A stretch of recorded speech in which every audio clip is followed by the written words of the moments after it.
Hey, what's up everybody? Welcome to another episode of B is for Build. We're back! It's been a little bit. I had some stuff to deal with and then I got the flu and I'm like barely over it. I think I'm over it. Hell, I might be in the middle of it. I don't feel fantastic. So we're gonna take it easy today, but I'm addicted to being in the shop. It's been too long, so I'm here and we're gonna get the build continuing down the road. And I'm happy to be here, so that's all that matters. So the car, after the 1,000-mile drive, to be honest, is pissed off. So we're gonna fix it. Stay tuned.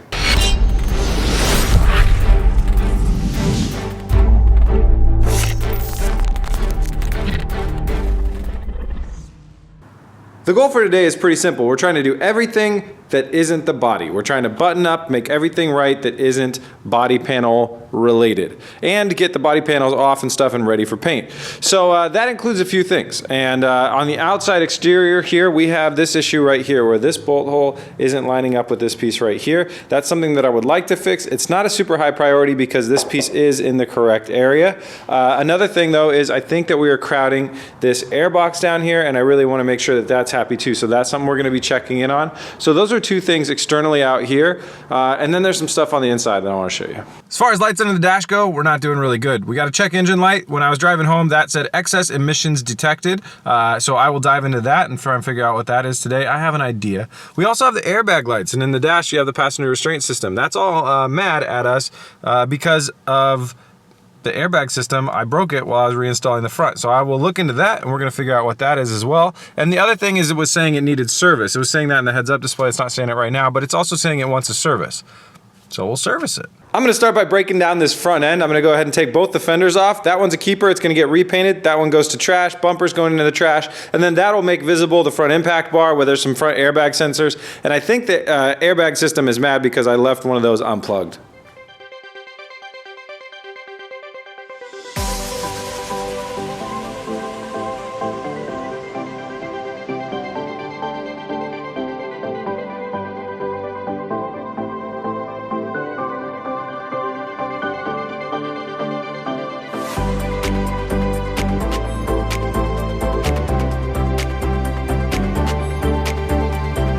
With the front end broken down, I've discovered two things. One of them I kind of already knew about. First off, tires are crap. They, the person that crashed this car kind of gave me a warning, said the tires were bad. He blamed the wreck on the tires, which is probably not too far from the truth.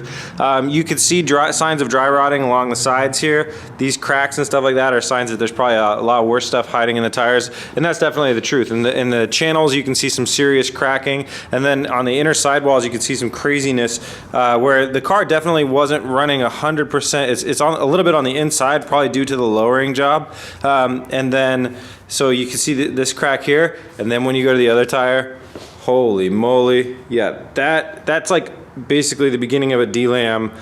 It's into the steel belting. A lot of the steel belting is broken too. This tire was not gonna last much longer, period. So I've got new tires on order. Before this car drives anywhere significant, it needs new tires.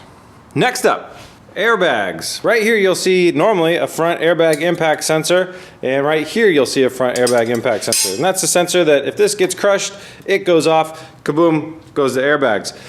On my previous front impact bar that came with this car, I had those sensors on there. When I bought this one, I did not have those sensors, and then I swapped this one in there, took my other impact bar off, left it around the TJ's shop for a couple days, and then I threw it in a dumpster.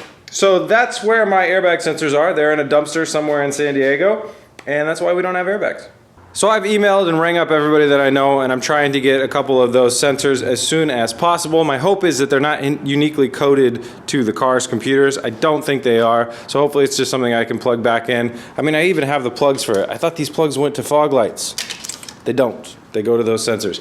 So hopefully I can get two of those and throw them on there before the finale of this car, because if Chelsea's gonna be driving it, she's gonna need airbags.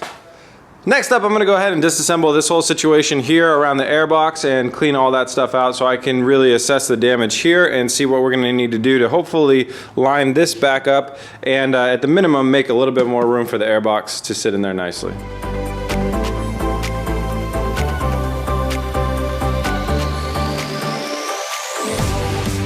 I guess that was under a little bit of pressure.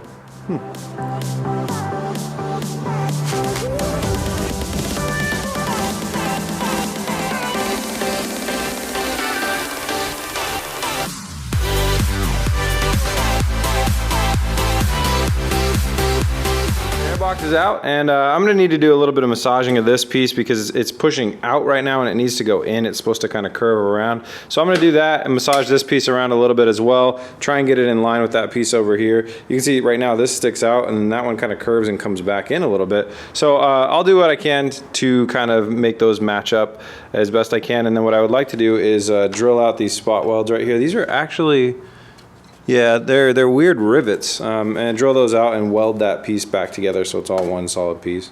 Well, one solid piece of two pieces. What?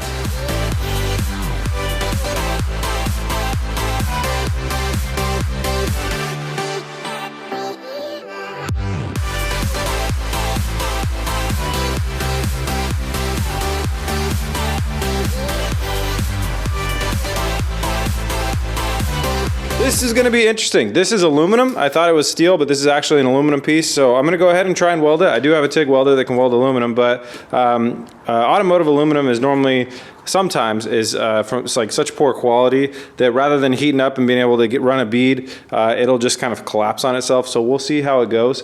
If not, I'll go ahead and use rivets. And then, but the hammering out of it went pretty well. I think we got enough space for that air box and we're getting it close to being in line, but I do want to weld that seam up first. So fingers crossed, I'm gonna try and weld it. If that doesn't work, I'll go ahead and rivet it up.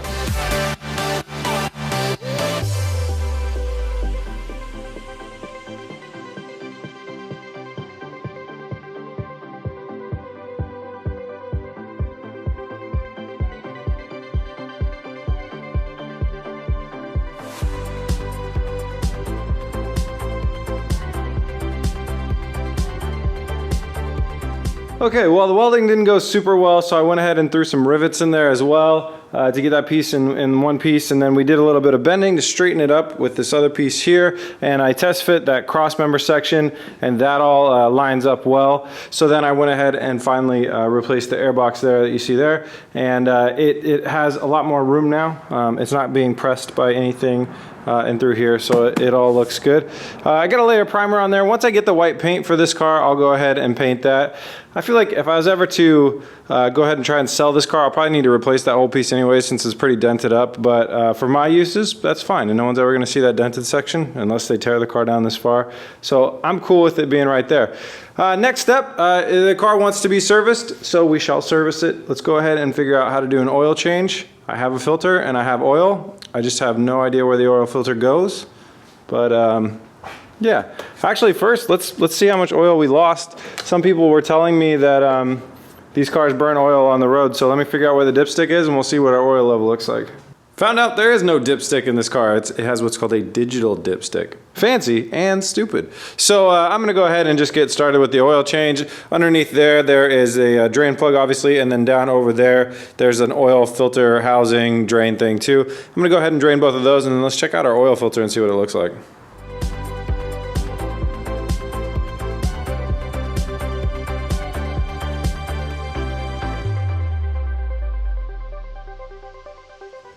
While the oil is draining up front, let's talk about the check engine code and why I think it's on. It has to do with these exhaust cutouts. So these exhaust cutouts came with the car. They're pretty cool. I really actually like them a lot. You can see it's a pretty simple setup. It's a Y pipe, and then that has an electronic servo flange on each side. And they can be turned on and off with a remote that's inside the car, and they just cut out the exhaust and bypass this massive dual muffler system. So as I was on the road trip home, the car throws a check engine light, and in the heads-up display it says excess emissions detected.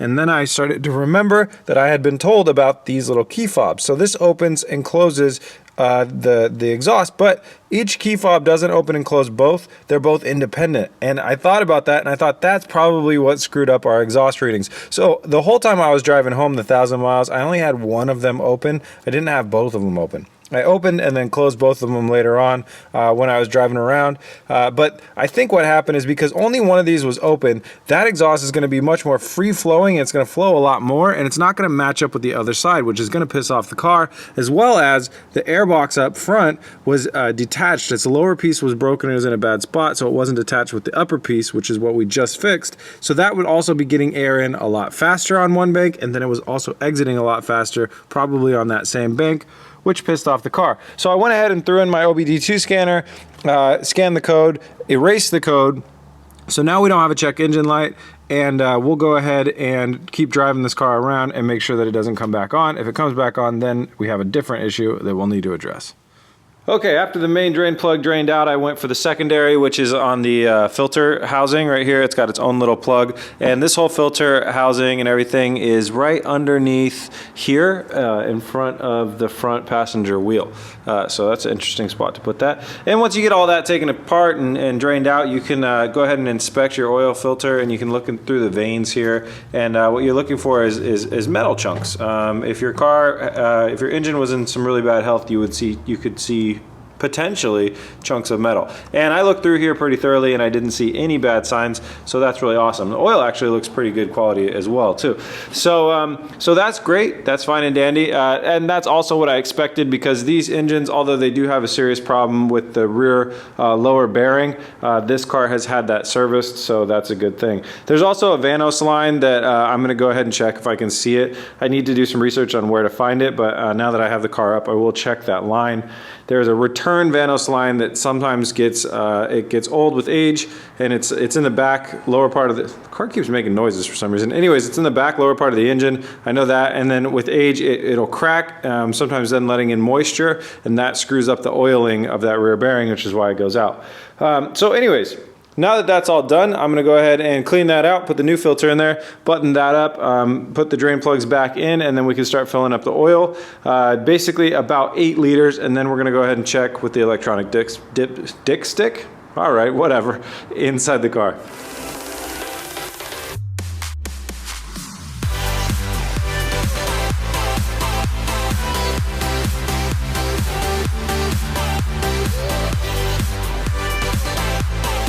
All right, oil is changed. Rumor has it that I have to turn the car on to figure out this dipstick thing, so let's get it on.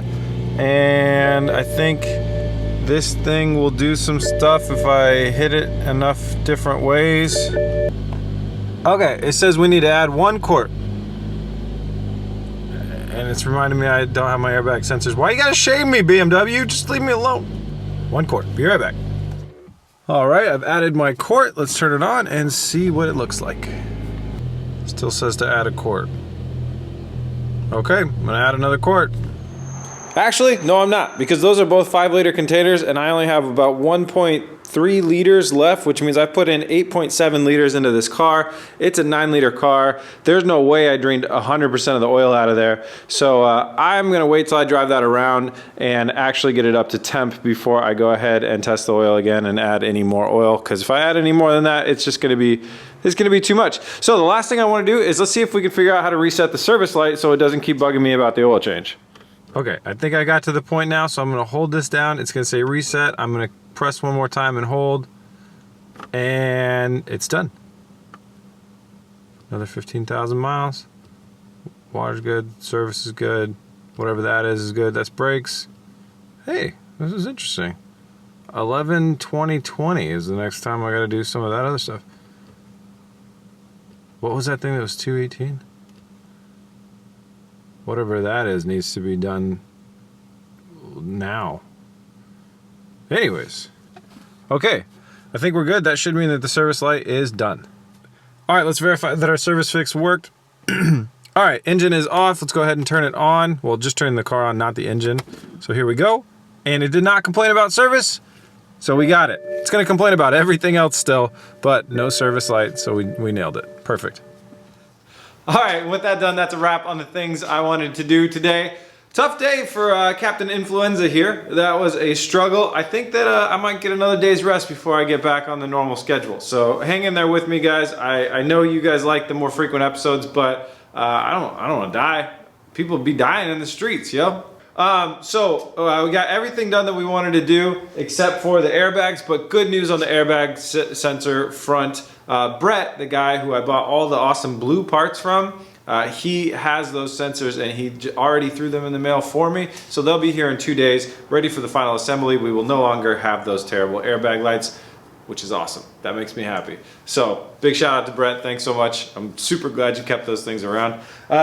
So yeah, good day. It's been a good day. Thanks for watching, guys. If you want to help out and support, you like what we do here, head over to bsforbuild.com, scroll down to the shop, picking up any of the merch there. All the proceeds go directly towards supporting these builds. and buying new tires. That was an expense today, big one. If you want to find us in more places, head over to our Instagram, B is for Build on Instagram, B is for Build on Facebook, B is for Build on Twitch. Find us there. Talk to me about the next builds and stuff like that. All right, guys, that's it. I'll see you soon. Please remember to like and subscribe. I haven't done one of these outros in so long. It's been weird. It's been weird, guys. Peace!